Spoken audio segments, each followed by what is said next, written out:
اس دنیا میں کوئی ایسی جگہ نہیں جو خانہ کعبہ کی طرح مقدس اور مرکزی حیثیت رکھتی ہو۔ یہ مقام سعودی عرب میں وادی حجاز میں واقع ہے۔ روزانہ ہزاروں افراد 24 گھنٹے خانہ کعبہ کا طواف کرتے ہیں۔ خانہ کعبہ کی مقدس تصاویر لاکھوں گھروں کی زینت ہیں اور کروڑوں مسلمان اس مقام کو اپنا قبلہ تسلیم کرتے ہوئے اس کی جانب رخ کر کے 5 وقت کی نماز ادا کرتے ہیں۔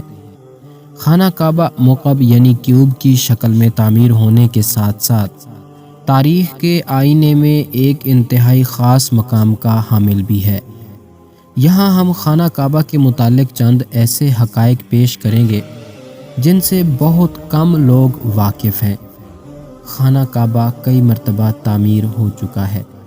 خانہ کعبہ جس طرح آج ہمیں نظر آتا ہے یہ ویسا نہیں ہے جو حضرت ابراہیم علیہ السلام اور حضرت اسماعیل علیہ السلام کے دور میں تعمیر ہوا تھا۔ وقت کے ساتھ پیش آنے والی قدرتی آفات اور حادثات کی وجہ سے اس کو دوبارہ تعمیر کرنے کی ضرورت پڑتی رہی ہے۔ بے شک ہم سب جانتے ہیں کہ خانہ کعبہ کی دوبارہ تعمیر کا ایک بڑا حصہ نبی کریم صلی اللہ علیہ وسلم کی زندگی میں نبوت ملنے سے قبل مکمل ہو چکا تھا۔ یہ وہ وقت تھا جب نبی کریم صلی اللہ علیہ وسلم نے ایک بڑی خون ریزی کو اپنی دور اندیشی سے روکا تھا۔ ایک بڑے کپڑے میں حجر اسود کو رکھ کر ہر قبیلے کے سردار سے اٹھوایا تھا۔ اس کے بعد آنے والے وقت میں کئی مرتبہ خانہ کعبہ کی تعمیر ہوتی رہی ہے۔ آخر میں خانہ کعبہ کی تفصیل سے آرائش 1996 میں ہوئی تھی، جس کے نتیجے میں بہت سارے پتھروں کو ہٹا دیا گیا تھا اور بنیاد کو مضبوط کر کے نئی چھت ڈال دی گئی تھی۔ یہ اب تک کی آخری بڑی تعمیر ہے اور اب خانہ کعبہ کی عمارت کو پہلے سے کہیں زیادہ مضبوط تصور کیا جاتا ہے۔ اس کے 2 دروازے اور 1 کھڑکی ہوا کرتی تھی۔ دوبارہ تعمیر کیے جانے سے قبل خانہ کعبہ کا ایک دروازہ اندر داخل ہونے کے لیے اور ایک باہر جانے کے لیے استعمال ہوتا تھا۔ ایک زمانے تک خانہ کعبہ میں 1 کھڑکی ہوا کرتی تھی۔ خانہ کعبہ کی جو شکل آج موجود ہے اس میں صرف دروازہ ہے، کھڑکی نہیں ہے۔ خانہ کعبہ کے مختلف رنگ۔ ہم لوگوں نے خانہ کعبہ کو ہمیشہ کالے رنگ کی کسوہ اور سونے کے دھاگوں میں دیکھنے کی ایسی عادت ہو چکی ہے کہ ہم اس کو کسی اور رنگ میں تصور بھی نہیں کر سکتے۔ یہ روایت عباسط جن کے گھر کا رنگ کالا تھا کے دور سے چلی آ رہی ہے، اور لیکن اس سے قبل خانہ کعبہ مختلف رنگ کے غلاف سے ڈھکا رہتا تھا۔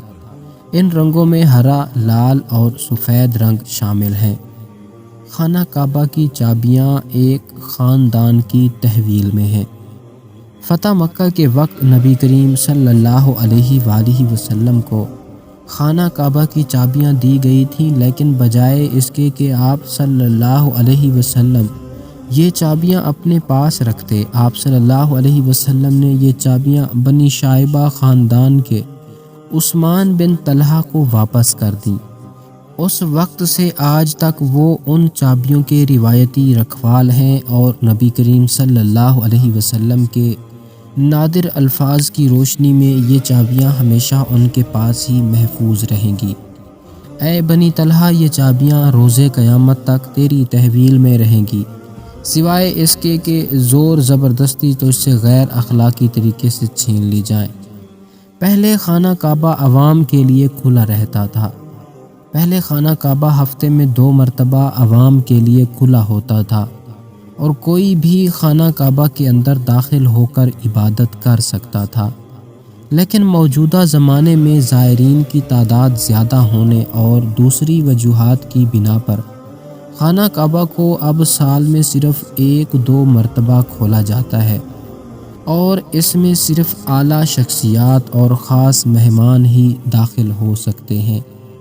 خانہ کعبہ کے آس پاس تیراکی کی جا سکتی تھی۔ خانہ کعبہ کی وادی کے نچلے حصے میں ہونے کی وجہ سے دیگر مسائل میں سے ایک مسئلہ یہ تھا کہ جب بارش ہوا کرتی تھی تو وادی میں سیلاب آ جاتا تھا۔ یہ مکہ جیسے شہر کے لیے کوئی انوکھی بات نہیں تھی، لیکن یہ بات دوسرے مسائل کی وجہ بنتی تھی۔ اس وقت یہاں سیلاب کی روک تھام اور نکاسی آب کا نظام موجود نہیں تھا۔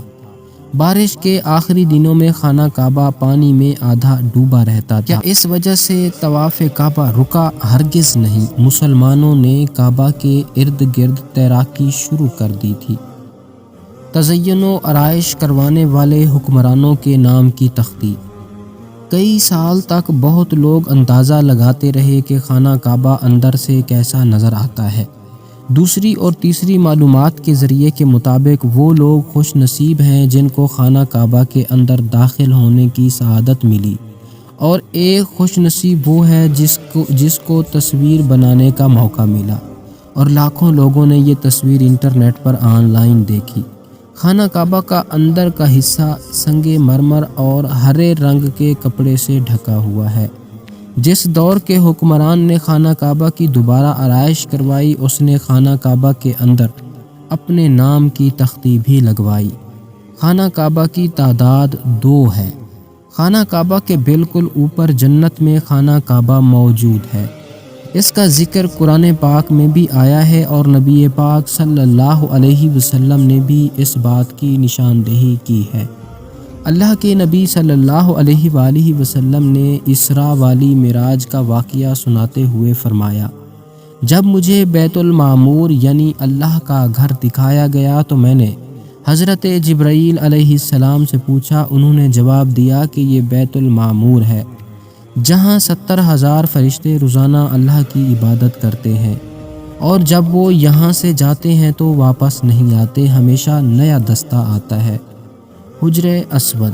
کیا آپ نے کبھی اس بات پر غور کیا ہے کہ حجر اسود چاندی کے سانچے میں کیوں گھڑا گیا ہے؟ کچھ لوگوں کا خیال ہے کہ حجر اسود امایاد کی فوج کے ہاتھوں مارے گئے پتھر لگنے کی وجہ سے اس وقت ٹوٹ گیا تھا جب وہ مکہ پر قابض تھے، جبکہ یہ پتھر عبداللہ بن زبیر کی ملکیت میں تھا۔ کچھ ذرائع کے مطابق حجر اسود بحرین سے تعلق رکھنے والے اسماعیلی گروپ کے ہاتھوں ٹوٹ گیا تھا۔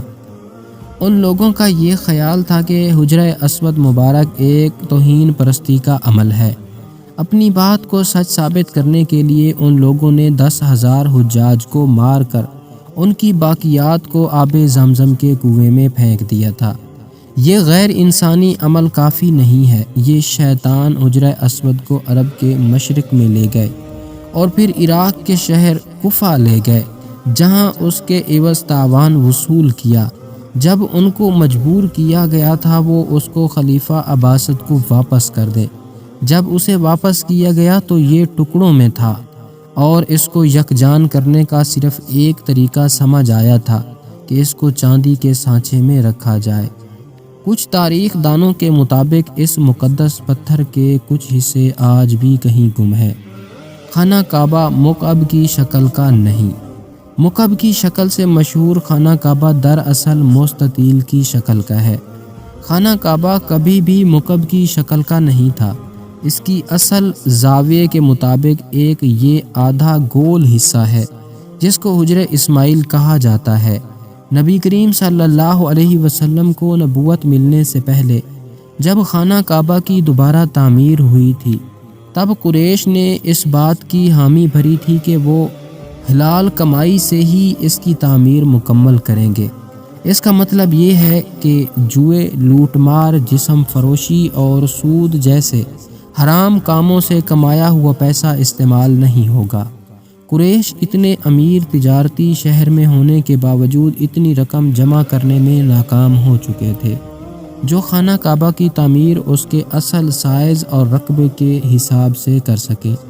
انہوں نے خانہ کعبہ کی چھوٹی عمارت تعمیر کی اور اس کی دیواریں مٹی کی اینٹوں سے بنائی، جس کو حجر اسماعیل کہا جاتا ہے، حالانکہ اس کا حضرت اسماعیل علیہ السلام سے کوئی تعلق نہیں، جو کہ خانہ کعبہ کے حقیقی قطر کی جانب اشارہ کرتی تھی۔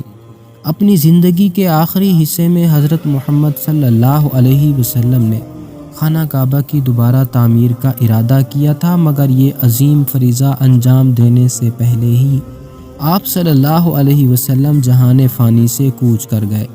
خلیفہ عبداللہ بن زبیر کے دور حکومت کے چند سال کے مختصر وقفے میں خانہ کعبہ اپنی اسی شکل میں موجود تھا جس میں نبی کریم صلی اللہ علیہ وسلم نے دیکھا تھا۔